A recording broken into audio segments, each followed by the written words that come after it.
There is also an option on that link to sign up to continue the engagement and the discussion of empowering women and girls at Cathedral. So if that's something you are interested in, please check the box yes that you would like to be interested, that you would like to participate more. So at this time, I would like to introduce our moderator of today's panel. We are beyond excited for an amazing panel of women. We're blessed that they all said yes and came together. But our moderator, bios are all in your program. So we're doing shortened versions of their bios, and maybe you're going to learn something about each of them that you did not know before or that is in their bio. But our moderator is a woman by the name of Angela Smith-Jones. She has a junior son, Creighton, at Cathedral, and she is one of our newest board members.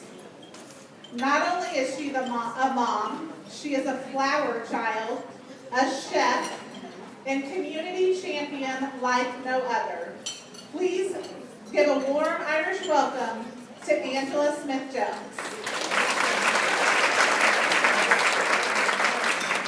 Thank you. It's nice to see you all.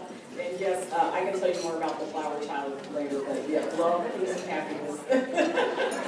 So I am thrilled and honored to join you all today and to host these fantastic ladies. You are going to be so blessed by this panel. These women are fantastic, compassionate, and powerful. So we have a really cool way to introduce them. You can read the Hoo-Wah Ditty in the flyer, like that we always send, right? You guys can read that, but we're going to introduce all of these fantastic ladies in a more creative way. I'm going to use 4 descriptive phrases and or words to describe our panelists. So first we have a woman who is married and a mother of 3, a pediatric dentist and author, an entrepreneur, and lives by her family core values. Live long, never give up, look out for each other, always tell the truth, and live by the golden rules. Please help me welcome Michelle to the stage.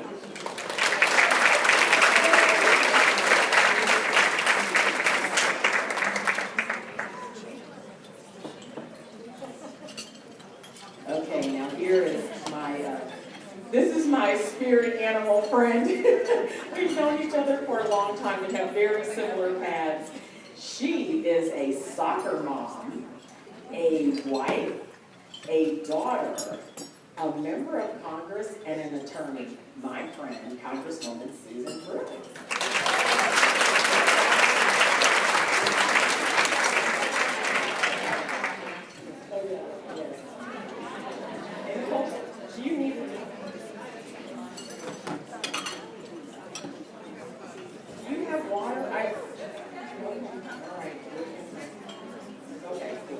Okay, and another fan, I'm fanning up here, right? I'm girl fanning up here. So another is a middle child, a caretaker of many, a lady judge, and the family genealogist. Please help me welcome Judge Tanya Pratt.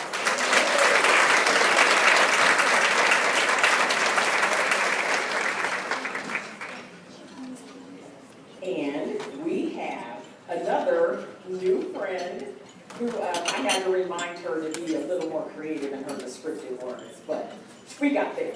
She's fantastic. She is a mama, a sneakerhead, a truth seeker, and a justice warrior. Help me welcome Kara Allen.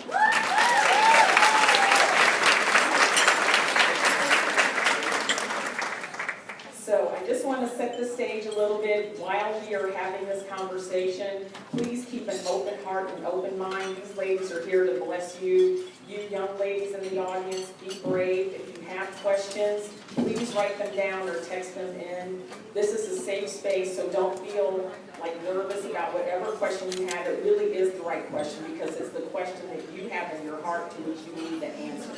So we are praying and expecting a very fantastic and inspirational panel. So, are you ladies ready to share some insight? Let's do it. All right, let's do it. Okay. This one, I think would be cool if each of you answered. As we go along, I may have one where I'm just like, oh, Kara, would you only answer this one or something like that. But I'll start with you, Michelle.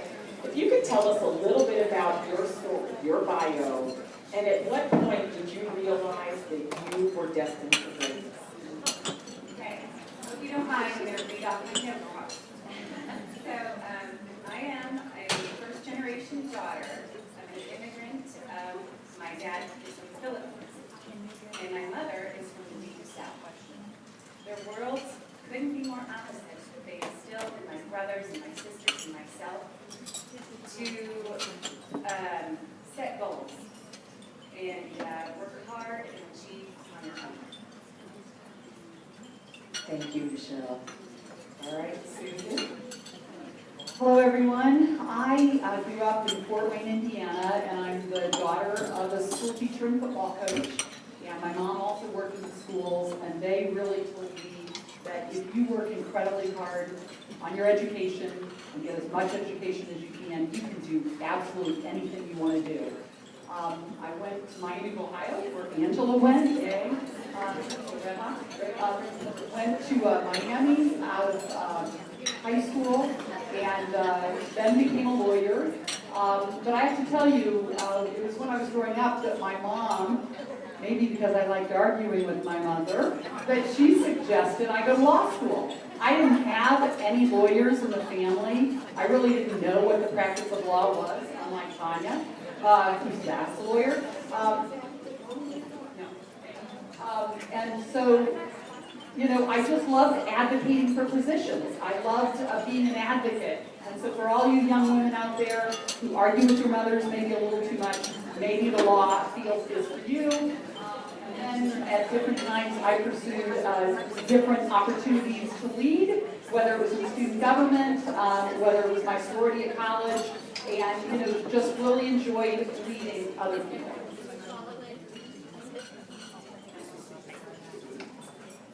Hello, everyone. I'm Tanya Walton-Pratt, and I'm very mass conscious because we are actually doing in-person court, and I am with prisoners. And everyone knows there's lots of outbreaks of COVID in our institutions, and I want to keep everyone in good shape.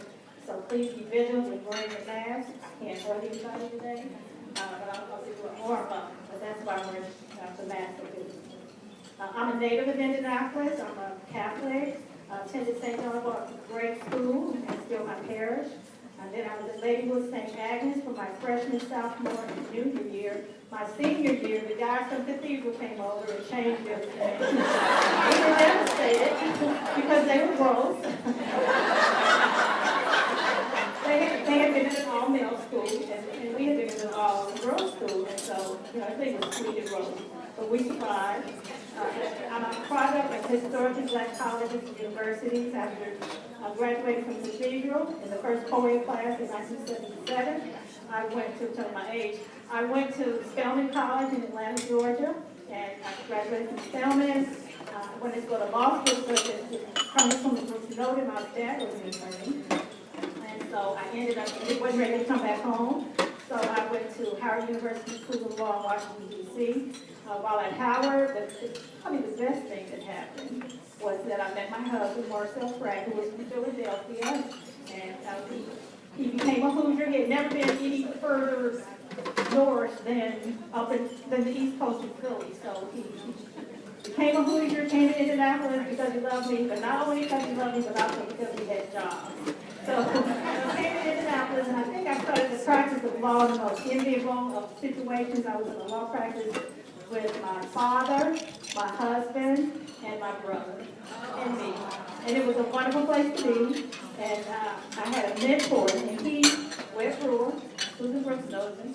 Wes Brewer encouraged me, someone who encouraged me to, you know, run for judge. I wanted to run for judge in Marion County. So I ran for judge, was elected 3 terms in the Marion Superior Court. I was served 12 years in major felony criminal court doing rape, robbery, child molestation, murder, was totally burned out. But by my 3rd election in 2008, I had seniority. So I was able to move to the probate court. And I was the probate judge in Marion County, which was the most wonderful place to be in the city county building, in the courthouse. And that's because the non-contested boxes are just one.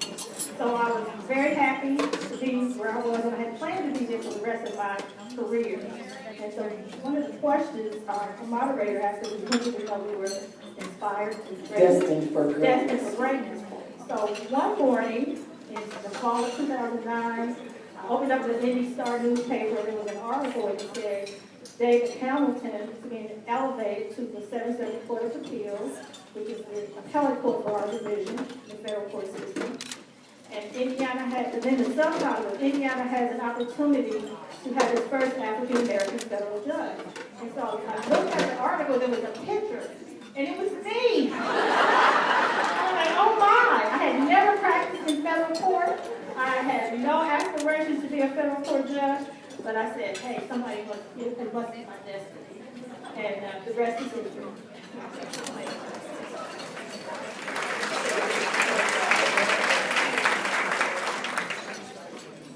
I gotta follow that.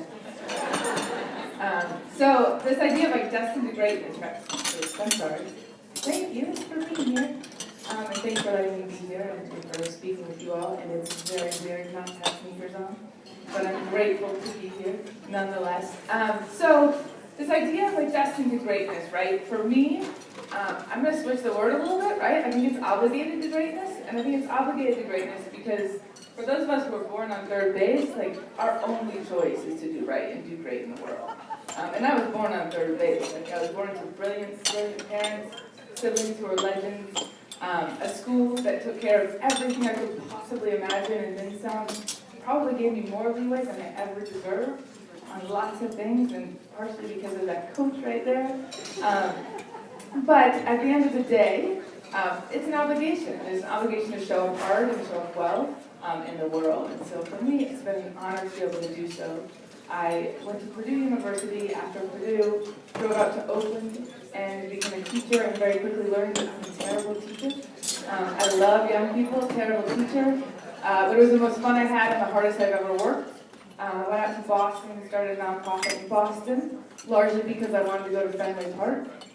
Logical decision making. But then I went back out and started my master's in education and teaching, just to make sure I was bad at it in the Bay. And then went out to Boston, and then went back out to LA, or back to California and to LA, and got my master's in social work. So I was really interested, if we're talking about young people, right? If we're talking about supporting young people, truly supporting and embracing young people, then we gotta know what's happening in school, and we gotta know what's happening out of school. And those two worlds don't talk to each other all the time. We have the privilege of going to a school that talks to each other all the time. That's not the story for much of America, right? And so, got my master's in social work, pretty quickly realized that also one-on-one is not my thing. I have a very micro heart. My brain thinks systems and disrupting and dismantling and rebuilding. And so I got my doctorate in educational leadership for social justice, which doesn't actually do any of those things I just mentioned. So, really I got my doctorate so that I could get in the room with lots of men who didn't think that I could be a CEO. And at 28, I became a CEO the first time, and I'm 37 now. There we go. And it is a privilege and an honor to be back in the Midwest, not quite back to Indy yet, but back in the Midwest in Chicago with my two brilliant siblings, my kiddos, and leading an organization doing some boundless work, talking about racial justice in a world where it's more necessary than ever, but it's always been necessary. So thank you.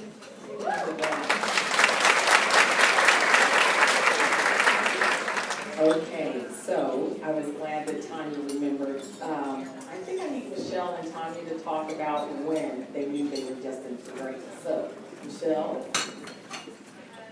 Greatness is individually defined and occurs at different stages in your life. When I finished dental school and then went to my residency in pediatric dentistry at Riley Hospital, I thought that was great. When I started a family and my own practice, I thought that was amazingly great. But deep down, I knew there was something more I could do beside the daily dentistry for children. So in 2010, I wrote dental health books for children. I would give them out to all my patients, and then a mother of a 2-year-old saw saw my book, and she happened to be the director of the Indiana Women and Infant Children program in Indiana. And they bought 88,000 copies of my book. So it led me to take my book to a WIC conference. And so far I've sold 100,000 books to WIC programs across the country and to Cigna Health Insurance. I'm currently working on Amazon. I'm very close. But I have a series planned. But it is only truly now that I feel destined for greatness, because I feel like the gifts that God has given me, I'm able to share with more people than the children that I see in my own practice. The pandemic, actually, has led me to think of a new venture, and I am going to start a surgery center for dentists. So a few partners and I are going to serve patients that are youngest of patients that need general anesthesia for restoring their dental health. So that's my new one. But I truly believe that the best is yet to come.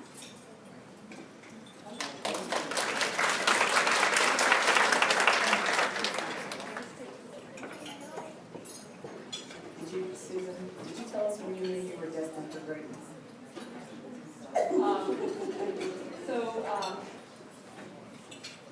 I think what's hard about that, Angela, and just even the question, is as an elected official and someone who is about to retire from public service, having a sense of humility is really very important.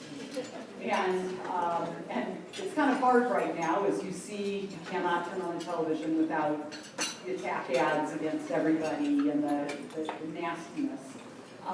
But I have to tell you, I always,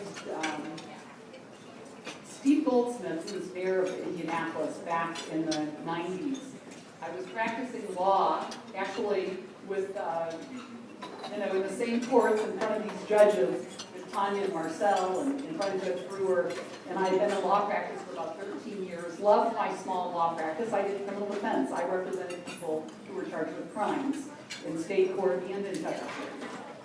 But then Steve Goldsmith called and asked if I would come to City Hall and to work with him on our city's crime problems as a deputy mayor.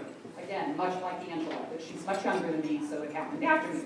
But I went to City Hall and focused on really with Judge Gifford, who was head of courts at that time, and we focused on really trying to come up with strategies to reduce our city's horrible homicide problem, which unfortunately has gotten worse now. But I loved that work. I loved that public service work. And didn't really fully appreciate how much I would love that public service work. But whenever you are in a position with elected officials, your career kind of rolls with theirs. Okay, so if they decide to retire or they get defeated, then you have to go look for something else. Well, my boss, that mayor, decided not to run again. And so I went for a short period of time to Ice Miller, and then, like you, this is so wild, Tanya, I didn't realize this happened to you. There was a position opening to be the United States Attorney for the Southern District of Indiana. The Indianapolis Star called and asked me if I was applying for the position, and I had never given it any thought to be a federal prosecutor, and I actually had to ask the reporter, when is the application due? Okay?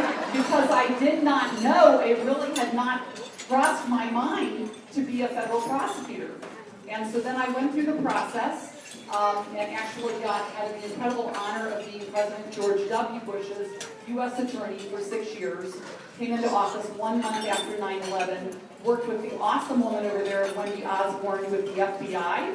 We could give the FBI and our federal law enforcement agencies a hand. She's now retired, but these men and women are keeping us safe and working to keep us safe each and every day.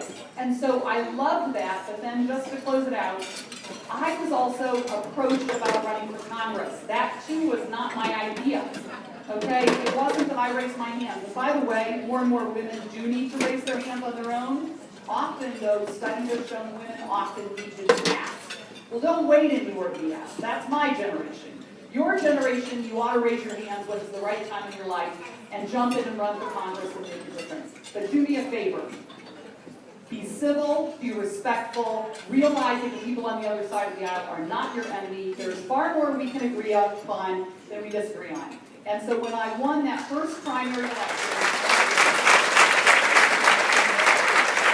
I won a tough primary in 2012 by 1%. Okay, 1,010 votes out of 100,000 cast. Okay, this was a Republican primary. And I must tell you that every vote really does matter. So if you have not voted and you can vote, if you're old enough to vote, please make sure you vote on Tuesday. As before Tuesday, it is not vote. That's illegal. But vote once, okay? But vote once. But please make sure that is your main obligation as a citizen of this country, is to get out and vote. Because democracies are messy, it's tough.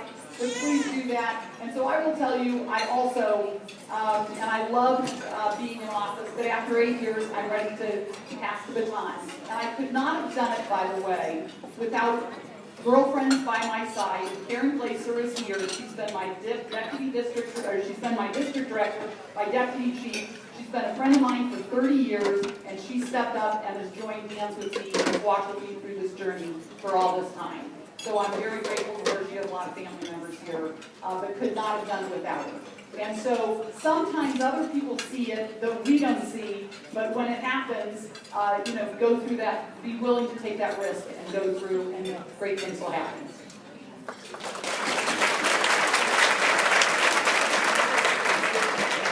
Thank you. I'm glad Susan said that. Two things I want to echo is that also not only do you vote, but make sure you tell your friends to vote. You guys all have friends who are like, my vote doesn't count, but it does.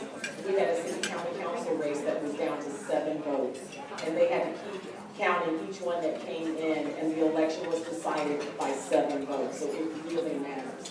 And one other thing that Susan has kind of highlighted, which especially for you students in the room, is these ladies are humble. But I'm telling you, they knew about their greatness before. And as you are growing in your life, whether you are currently in high school or an adult woman, you have to listen to the whispers of greatness that people tell you. So people will whisper to you how great you are, and receive it, and then lean into that and become your best self. And Susan's right, they are all very humble. That is, like, honestly, one of my greatest criticisms from a mentor is like, you don't stand in your own greatness. And I'm like, I'm just okay. So, but seriously, listen to the whispers of greatness and lean into that when you're having challenging times. Because they'll come. And I'm going to ask these ladies about how they overcame. We're getting some great questions. So one question that I really want to ask, and then I want to get back to some of our pre-written questions, but this one was a really creative one. When two parents have very different feelings about politics, race relations, feelings about COVID, etc., how can we empower our children to do the right thing? So, and I know we are all struggling with that. So, okay, Kara, I'm going to pitch to you first because I know you have kind of like 2 generations of children and you're living in a city that their COVID numbers are going sky high and some intense race relations are international. But Can you read the question again? That's the delaying, so you think. So when you have 2 parents who have very different feelings about politics, race relations, COVID, how can we empower our children to do the right thing? So I think it's a unique question for 2 generations of kids. So I have a 27-year-old who's in medical school at UC Davis, and a 7-year-old who thinks she's in medical school at UC Davis. And if you want to know what hero looks like, it looks like a 27-year-old going to medical school in a pandemic. As of course, it's a legendary thing. But nonetheless, the question's a unique, right? Because it's not asking, like, how do you shift the mindset of a parent? It's asking, like, how do we raise a child, right? Like, how do we raise a child well? I think the danger in society, right, is that we created this thing called cancel culture, which allows us to step out of hard conversations. Now, let me be real, right? Like, there is no denying what side of any fence that I sit on. You can see it, right? When I walk in a room, I believe I probably wear it. And having said that, if we cannot teach our young people how to choose not to cancel, when the easier thing is always going to be to walk away. That is a new generation that doesn't know how to have hard conversations. I say that because, I was driving down here from Chicago this morning. I was on the phone with folks at Chicago Public Schools, the CEO and their Chief of Safety and Security, and we're working with them on how do we have conversations around whether or not police should be in schools. And it's a different conversation than at Cathedral, right? But for many of our public schools across America, it is a battle. It is a full-on battle. And we can talk about what's happening across the country with this conversation. But guess what got lost? What do young people want? The thing is, like, we can talk about whether or not police can be in schools, and we could probably have very good arguments on either side. But do you know what we all agree on? Young people have to be safe to learn. They have to feel safe to learn. And that doesn't mean we decide that they're safe. That means we ask them. We create space for young people to tell us what they need, and we respond to that. I am certain that every side and every aisle, for instance, believes that that is true. So my champion is, right, is when parents disagree on values. Like, and I'll say this first, right? Like, don't say you love me if the person you vote for shows that they don't care about my life, right? And I think that we should apply that to everybody, right? If you don't care about my life, then you can't possibly love me and not care about me. But having said, okay, but let's talk about why. Like, let's talk about the narrative behind, the reason behind, the logic behind. So my champion is going to be, at the end of the day, at all costs, how do we teach young people to have hard conversations? And if the parents in the house can't have a hard conversation with the kiddo there, then the kiddo learns that it's not necessary to have a hard conversation either, right? Here, one more thing. I think people stand on tables when they don't have a voice. It's okay to stand on the table. Like, don't be afraid of the people who want to stand on the table and yell. But that's not everybody's spot. That's not my spot, right? Like, I know what I believe around police and schools. But my job is to create a safe space where people who disagree can have hard conversations and ask why. It's not my job to tell people what I believe. And that's hard, but it's so much easier to say, I'm not engaging in the conversation. And we have to unlearn canceling. Thank you, Karen. Did anybody else feel compelled to get some insight on the discussion? I'll join on the conversation. My dream is a lot of doctors, but I think a big part of having a family conversation, I believe the question was if one spouse or one member of the family believes one position and the other believes the other. The key for that family is to show empathy and to put yourself in another person's place. My family has experienced the pandemic, and for one of the reasons, lots of members of my family are people who have to work in the community. They're not affluent. They had no choice but to work in positions where they are often at risk. I have a first cousin who's a nurse. She contracted the pandemic. She's fine. My sister's husband, my brother-in-law, is a mailman. He caught the COVID very early on. He was very sick. He was not hospitalized, but he was very sick for 3 months. And then, as I talked about earlier, every day when we go to work, those of us who are working in the criminal justice system, and my marshals and all the people in our building, we are super conscientious because we care about each other, and we don't want anyone to get sick because the virus is real if you've experienced people in your family and in your community who have tested positive. And I haven't told anyone this. My daughter is a FEMA graduate class of 2009, Lena. And she's married, and she's an attorney, and she's got 2 kids, a 3-year-old and a 1-year-old. And they've been in our COVID bubble. We've all been together. But she's got this husband. And I love my son-in-law. But my son-in-law sells real estate. He's a commercial real estate broker, and he's reckless. He is reckless with the pandemic, and so she doesn't tell us a lot of the things he does and the places he goes because he travels a lot. But a few weeks ago, well, last week, he's on Instagram, and someone says, I see your son-in-law on Instagram. He's on a beach with the people, unmasked people. So, I don't have any social media, but I take a look at this, and there he is on the beach without a mask. And then there's a picture of him touring the building. And I'm like, where is he? He's in Puerto Rico without a mask. And so he comes home Saturday night. My daughter is they're all asleep. He comes in at midnight. The deal was when he comes home, he goes straight to the basement and stay there, get his COVID test on Monday. He gets his COVID test on Monday, and guess what, guys? He's positive. And so I am so angry with him. He's doing okay. He'll probably be fine because he's young. He's 29. He's healthy. He's an athlete. And my daughter will be fine. She's negative. They haven't any contact with him. But the kids are not able to see their father. He had to leave the house because they're babies and they don't understand that they can't run up to daddy right now. So he's moved. He went to Chicago where he has his family. Well, my husband and I are mad because my daughter and the grandchildren, they also have to quarantine for 14 days. So we had planned our little Halloween, or the 3-year-old, this would have been his first Halloween, to knock on the door and trick or treat.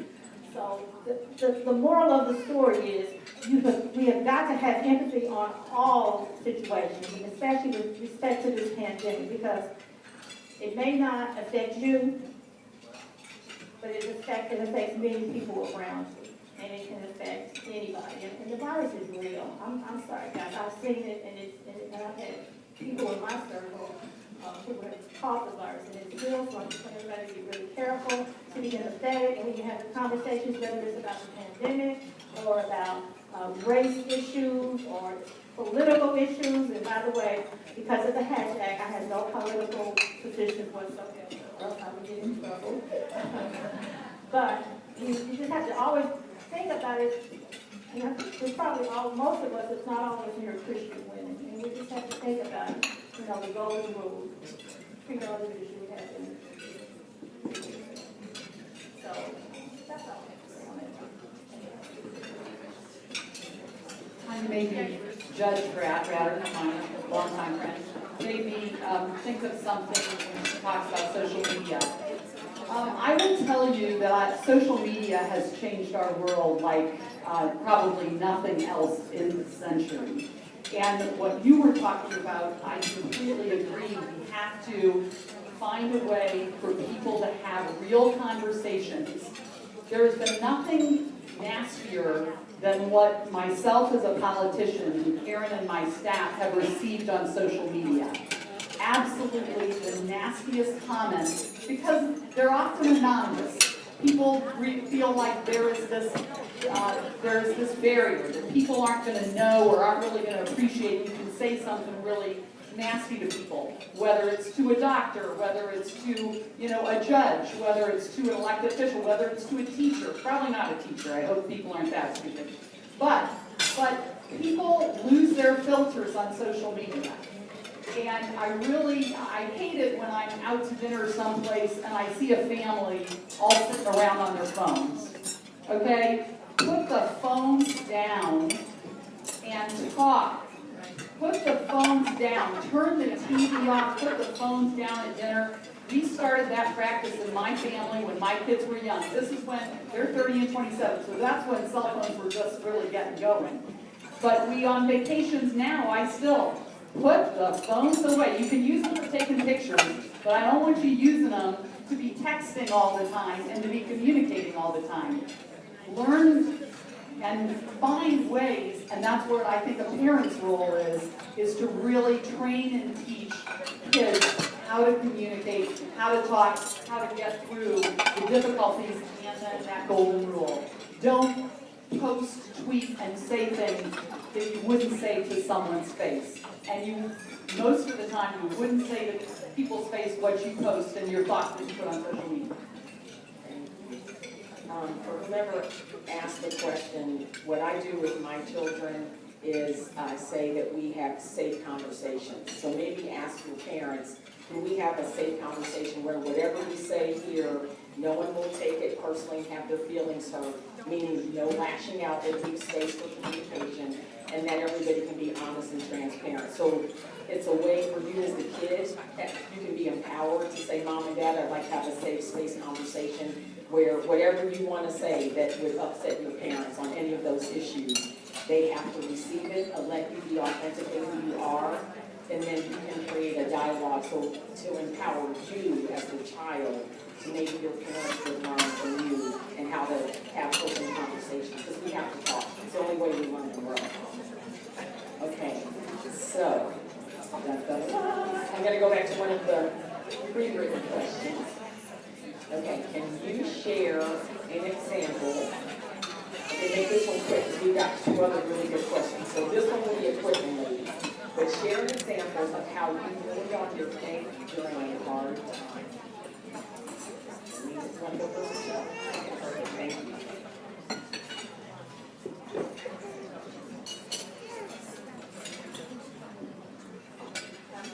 So really, I don't think, well, when I leaned on my faith initially, I think, was in my early 20s, because I just didn't know what I was meant to do on this earth. And now it's leaning on my faith more of having that family life balance, keeping healthy, and, trying to just do good for children. Thank you. Okay, One more answer. A time when I really leaned on my faith was actually on 9/11. As most of you, at least the students, are too young to weren't born when that happened, but my kids were in school at St. Monica, and they were in grade school there. And for anyone who's old enough to remember, a lot of moms and dads went to the schools to pick up their kids that day because we didn't know if the country was going to be attacked yet again. And schools were closing and things were shut down immediately because we didn't know if the country was under attack. Before I went to pick up my kids, I was at a United Way meeting, and a gentleman, I hadn't yet been confirmed as U.S. Attorney, he said, "Good luck in your new job, Susan. You're going to be the U.S. Attorney, and you're going to have to keep us safe."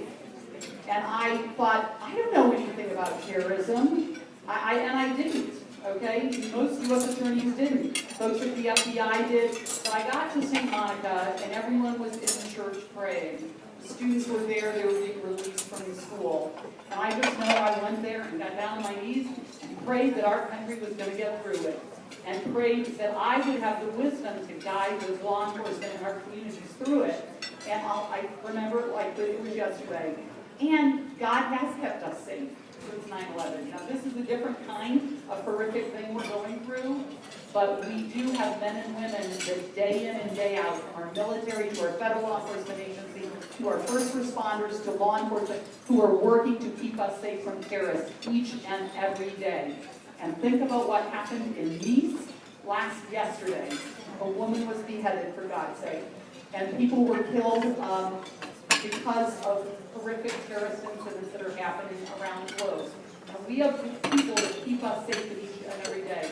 And so I've always leaned in my faith on behalf of those people and to give me some strength to learn what I need to do.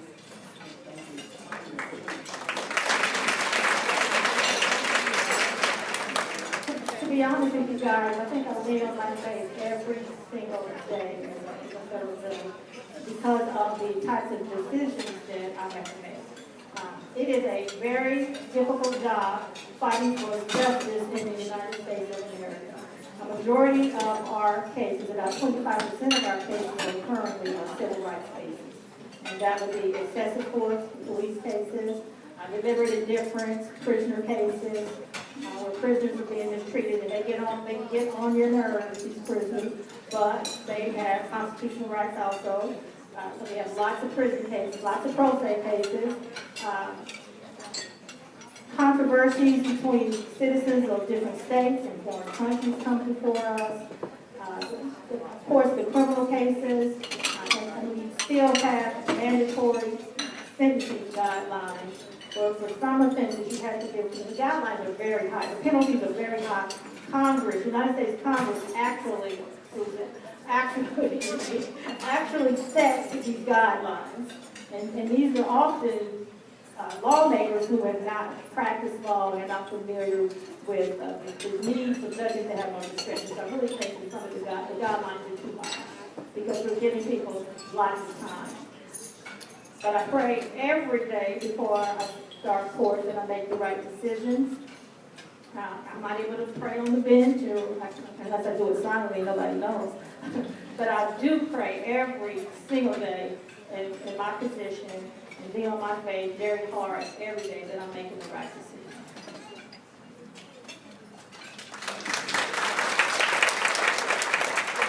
I'll keep it quick, Ms.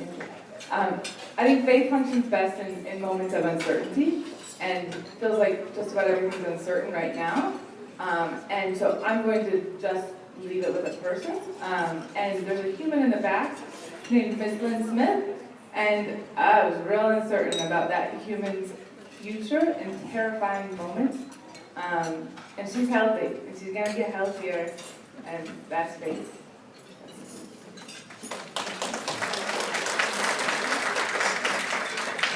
Thank you, ladies, very much. Okay, I'm gonna pitch this one to our judges.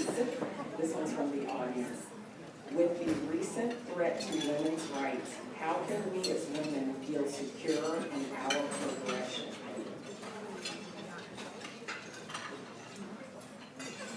For me, Yes. the main way we can feel secure in our aggression, is that what the question? So, women's rights, right now, women's rights are threatened. How can we as women feel secure in our progression as women? In our progression this way. Ladies, one thing we're going to do is pray. And you want to always, one way to feel secure is to be politically active.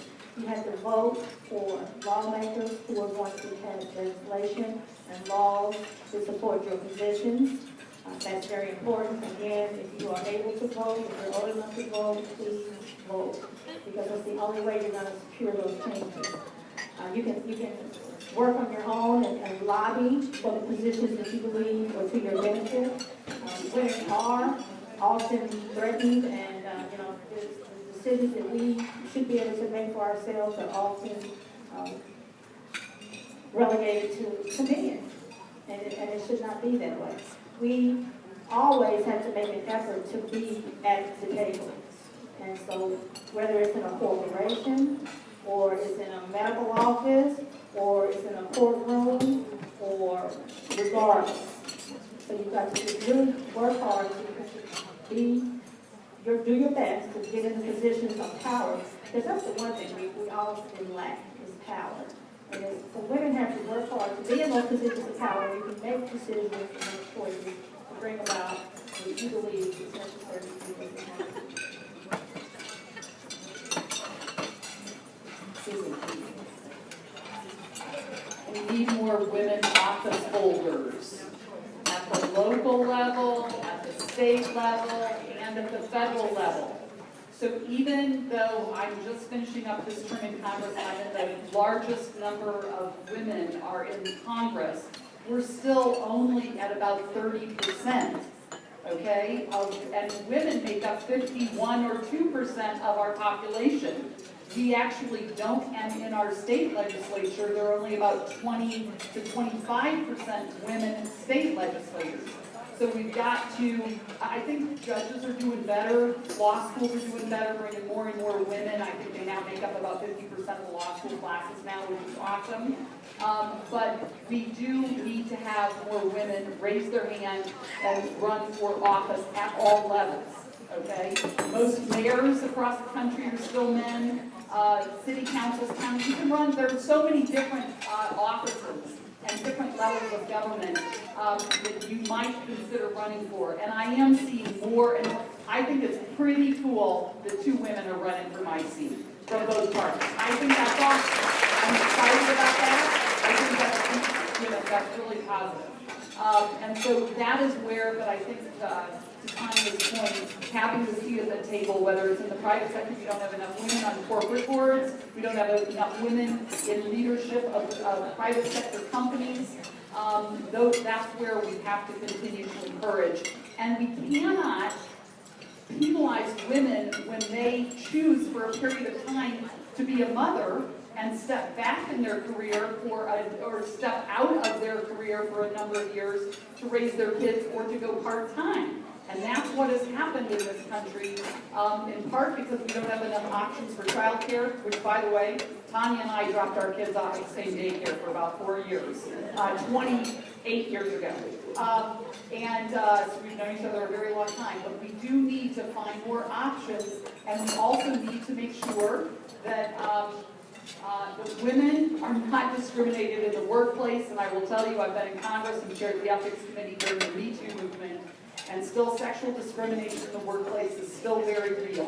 And we have to be willing to take that on, and women in particular need to be voices for other women. Thank you.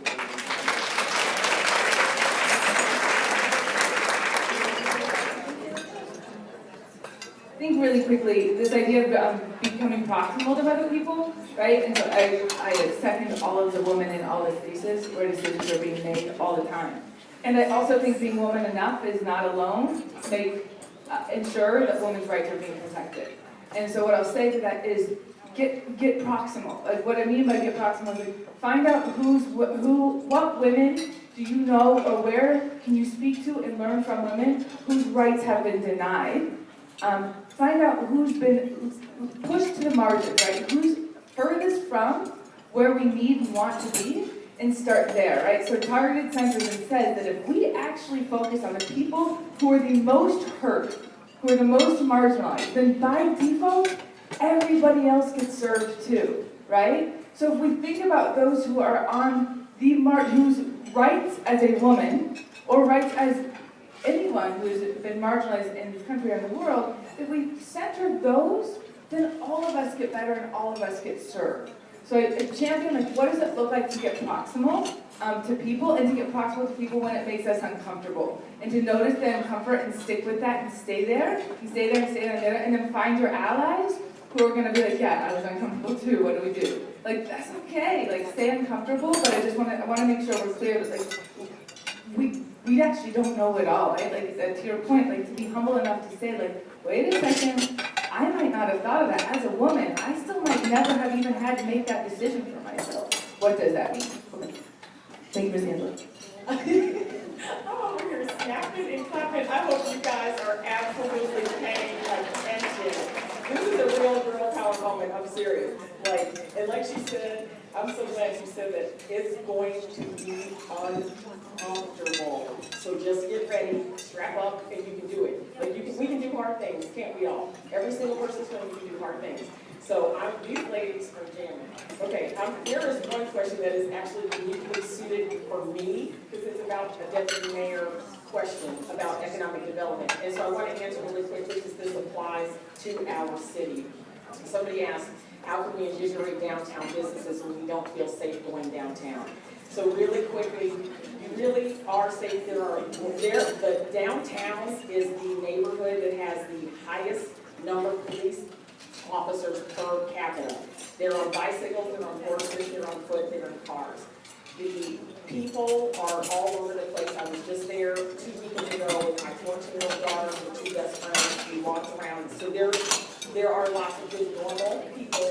Yes, there are certain places where there are high populations of homelessness, but they're very easy to navigate, to just walk around. And if you still cannot get over that uncomfortable bridge, then find out the businesses and order home delivery. Order from that specific business that is Indianapolis-based. That's the best place for our dollars, is stay focused on Indianapolis and Central Indiana-owned companies. So all these people over here, if you buy from them, all the people downtown, you can order it, but also it's really kind of cold downtown. So still, don't be afraid. Like you can do hard things. You can go downtown in the middle of the day and have a great lunch, or go for dinner and come back. So I really wanted, I'm always a pro baby person. Yes, Sarah. I think we gotta be really careful that safe and uncomfortable are different. Well, you're right. So just spend time, if it's at home or tonight or on your phone, make fold your paper in half, could be used paper all the time. Fold your paper in half and on one side write unsafe and on one side uncomfortable. And what things make you uncomfortable and what things make you unsafe. Because sometimes we think that the uncomfortable things make us unsafe, but they're just uncomfortable. So we just gotta figure out how to get comfortable. Okay, I'm on. Oh, no, that was excellent. Thank you for that clarification. She's right. It is good. So thank you. Okay, I'm so pro indie business that I couldn't help myself. Okay, so.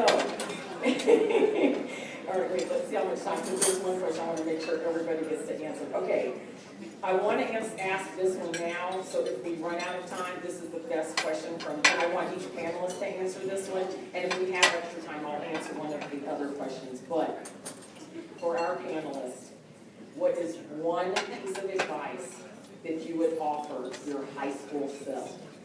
So let's take a few minutes. I want, because, it's hard to look back, right? It's hard to look back on, I know myself, but I really think you guys are going to get some great wisdom and insight.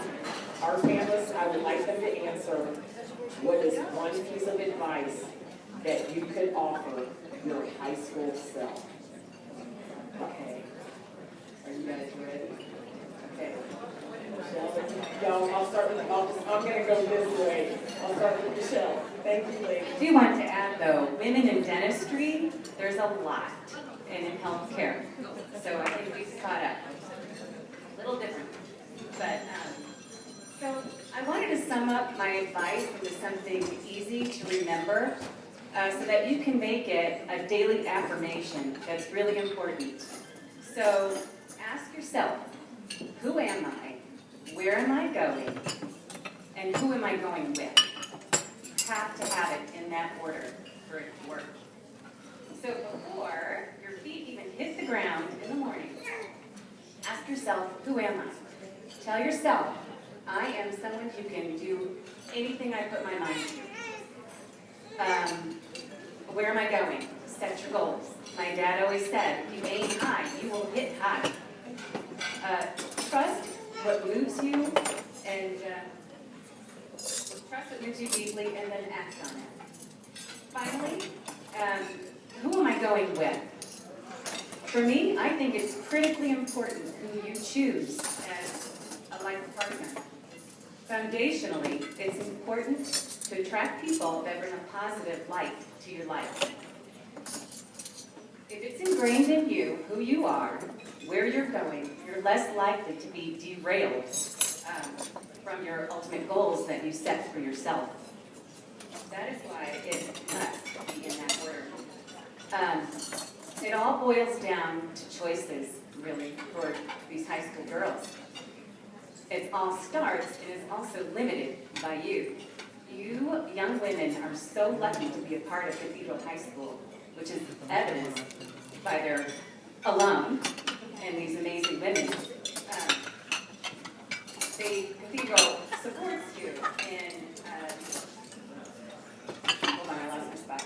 The support you receive and the family that Cathedral creates is amazing. Now, for you high school girls, it's your time to continue your path to greatness. Thank you, Michelle.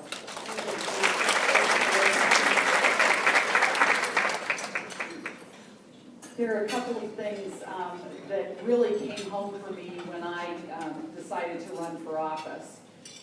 I actually called upon high school friends, college friends. When you're running for office, you got to have everybody you have almost possibly ever met in your camp.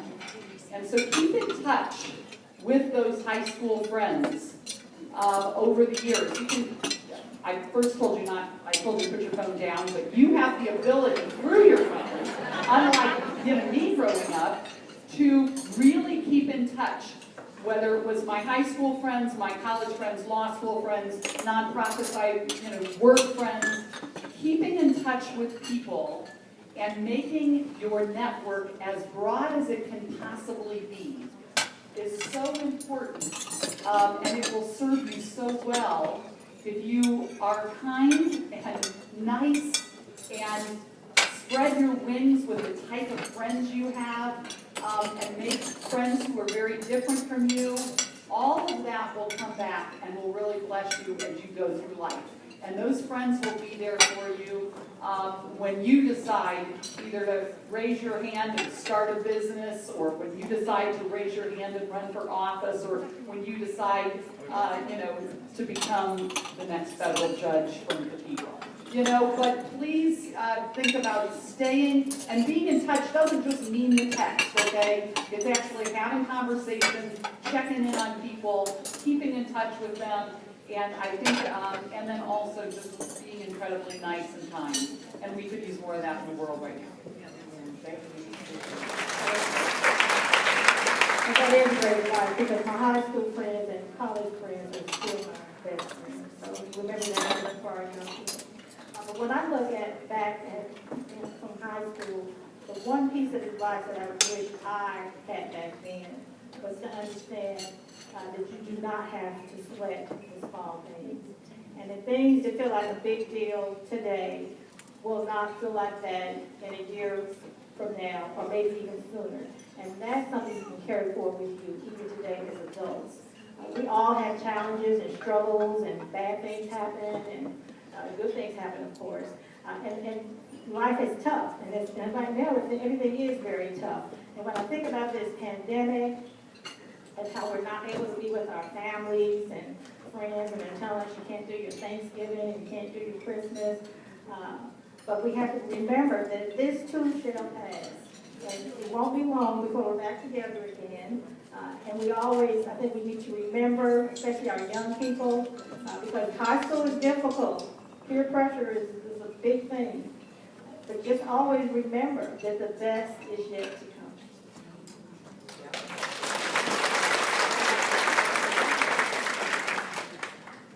It'll be 20 years in May. That's terrifying because I can still think of the senses, right? The senses of Cathedral.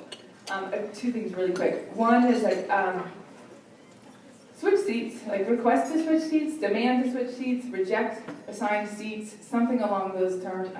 Teachers are angry right now. But what I mean by that is you don't have to just have one seat forever, right? And you actually get the beauty of learning is that you get to choose that. Course correcting is the sexiest thing ever. It's so beautiful to say, wait, I learned, and now I'm going to do better or do different.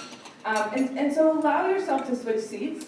I was driving down from Chicago this morning and slept an hour and a half, and I buzzed my hair this morning because I didn't have a chance to get a haircut, so it's a 2 in case you're wondering. And then I forgot that my daughter lost a tooth, and it was her 4th tooth, not her 5th tooth.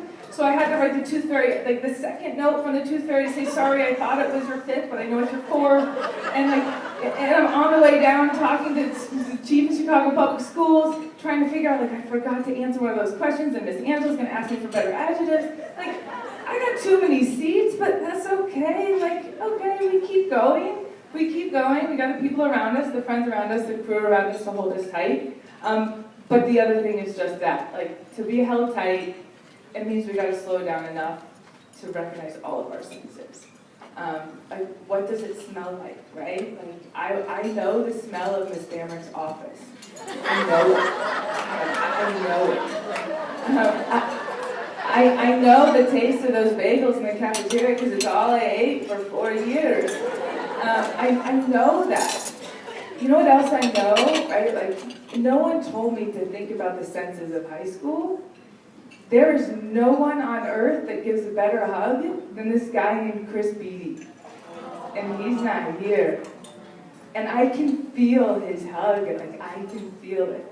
So slow down enough to recognize all of those senses, because they're beautiful and they stick, and they'll change your life.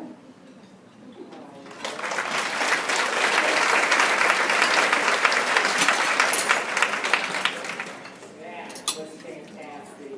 That was powerful. Thank you so much for that. Okay, Nicole, are you giving me the look? Oh, I hate to leave you. Who was it? Glad we had this time together just to laugh and sing a song. Okay, I totally dated myself. Google Carol Burnett.